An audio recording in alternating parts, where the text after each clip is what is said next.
Well, Rachel. Here we are about to read one of my favorite books I can remember, or at least a book I really liked. Maybe not my favorite. It was called Miss Fanny's Hat. And I've been thinking about this book in the back of my mind for ever since I'd known you. Just whenever you bring out, the children's book and stuff that we would read, I would think about this, but I couldn't remember what it was called, and I just remembered today because of Pinkalicious. So, let's read it. Excuse me, I'm very tired. Let me take a sip. Okay. Miss Fanny's Hats. And I'll put pictures on the screen. It's going to be screenshots of another YouTube video, because that's all that's free. Miss Fanny has a lot of hats, and each one is her favorite. When she wears her red felt with the big feather, she looks in the mirror and says, "I just love this hat." And her friend at church says, "Miss Fanny, we just love that hat." When she wears her green velour with the fancy pin, she says, "I sure do love this hat." And her Sunday school teacher says, "Miss Fanny, I sure do love that hat." But when she wears her famous pink straw with silk roses, she always says, "I really love this hat." And everyone else really loves it too.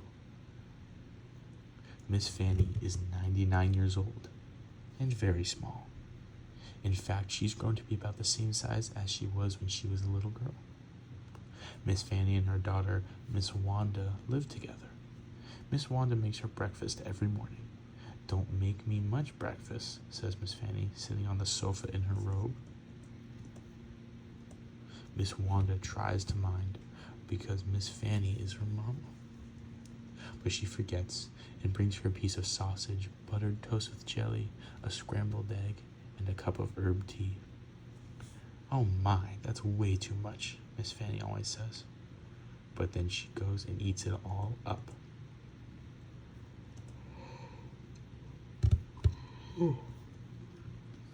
Every morning after breakfast, Miss Fanny reads her Bible. She has worn out 3 Bibles, reading them over and over. Her favorite verse is, "With God, all things are possible."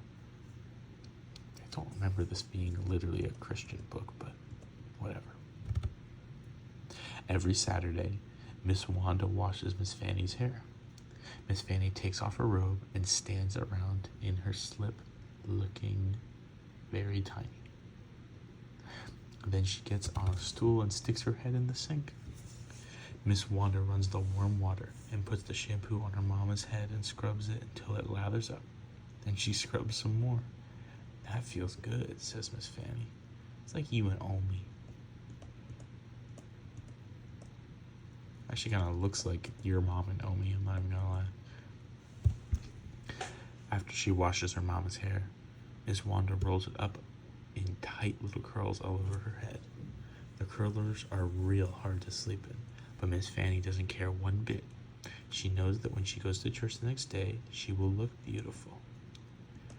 On Sunday morning, Miss Fanny puts on a pretty dress and high-heeled shoes. She puts on earrings and necklaces and lipstick and blusher and powder. Next, Miss Wanda combs out her mama's hair, which is all nice and soft and gray, like the feathers of a dove. Then finally, after all that fussing with her hair, she goes and hides it all under a hat. Miss Fanny has 3 black hats, 2 red hats, 1 green hat, 2 white hats, 2 navy hats, 3 beige hats, 1 brown hat, and the famous pink straw with roses. Because she never wears the same one twice in a row, some people think that she has a whole closet full of hats, which of course she does. One Sunday, Miss Fanny's handsome young preacher came up to her and said, "Miss Fanny, would you kindly give us one of your beautiful hats? It will go in the auction to fix up the church in time for Easter."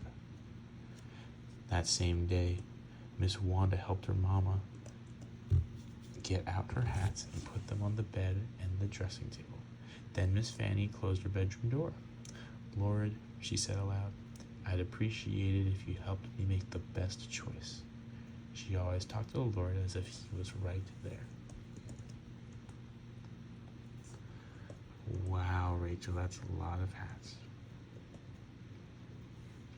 Miss Fannie walked around the room and looked at each one of her hats. The green veneer with the fancy pin was very, very old and still very beautiful. During the terrible flood of 1916, she had crossed the swollen river on a ferry to visit her mother and father. As she stood at the rail holding onto her beautiful hat, a house had floated by, almost close enough to touch. And over there was her wide-brimmed felt with a gleaming black feather. Ha! That feather had come from the tail of a hawk that was trying to kill her hens and biddies. She had grabbed the hawk around the neck, and before you could say doodly squat, the hawk would never bother her chickens again. Then Miss Fannie picked up a hat made of soft brown velvet and stroked it. It had always reminded her of a flower, her grandmother's cow. When Miss Fannie was just 7 years old, she had started milking the brown velvety soft flower.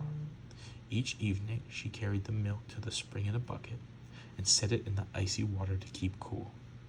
Later, her mama would pour the milk into a churn, and Miss Fannie would churn it into butter, just like you buy in the store, except better. She realized that each one of her hats was like a friend, and each one brought back very special memories. Finally, Miss Fannie came to her most favorite hat of all, the pink straw with silk roses. She had worn it in every Easter Sunday for 35 years, and it always made her feel brand new, like Easter itself. But she wasn't the only one who thought it was special. Everyone at church looked for her pink hat on Easter Sunday just as they looked for the tulips and daffodils to bloom in the spring.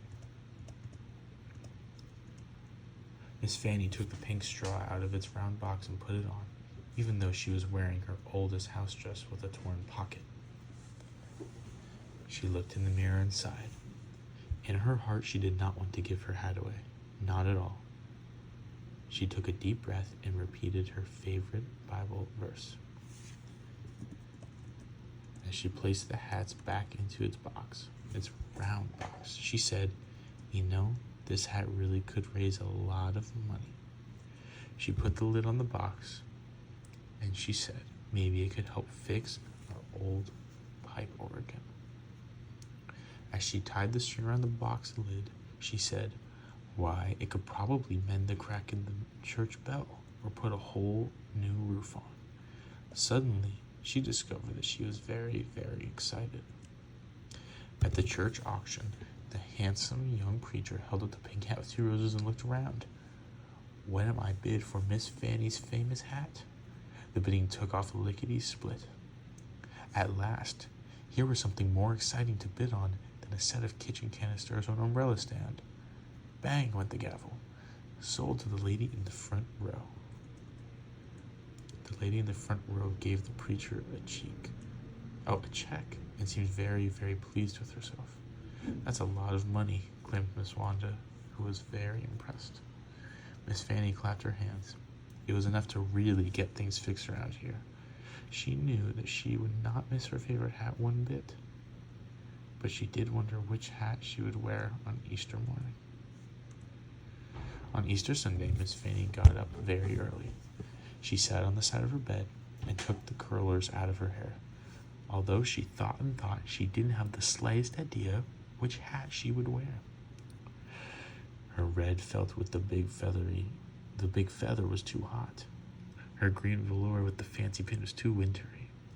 And there was no use to even think about the pink straw, which of course would have been just right. When it was time to leave for church, Miss Fannie looked beautiful. She was wearing her best dress, which was the color of pale green apples. She was also wearing her best jewelry, her best gloves, and a white corsage. "It's time to go," Miss Fanny said, picking up her cane and taking Miss Wanda's arm. Miss Wanda could not believe her eyes. Her mama was going out the door without wearing any hat at all? When they arrived at church, Miss Fanny couldn't believe her eyes. On the other side of the freshly painted church, someone had planted beds of glorious pink roses. Pink roses were also planted along the walkway, under the stained glass windows, and in front of the old fence by the street. "Oh, Mama," Miss Wanda said, "it looks just like your pink hat." The handsome young preacher greeted them on the steps and gave each one a big hug. "We hope you're pleased, Miss Fanny. We were able to patch the bell and fix the organ, and your beautiful hat made it possible to buy all these roses."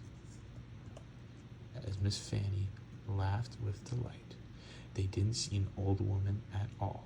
What they saw was a young girl with hair as soft as the feathers of a dove. Now, when people pass the little white church, they think they're seeing a garden of dazzling pink roses. But what they're really seeing is Miss Fanny's hat, and it will always, always be her favorite. You're my pink hat, Rachel. You're my pink cake, in a good way, though. I love you very much, and I hope this story made you feel happy, and maybe a little better than you did before. You'd listen. I don't even know what to say besides I love you very much, and I'm glad I got to share this with you, and I hope that you like these videos. It's alright if you don't listen to them that often, or almost ever for that matter. It's okay. But if there's a time where you just want to, or you feel like you need to, they're right here. I love you, I love you, I love you. And I'll see you soon, my Rachel.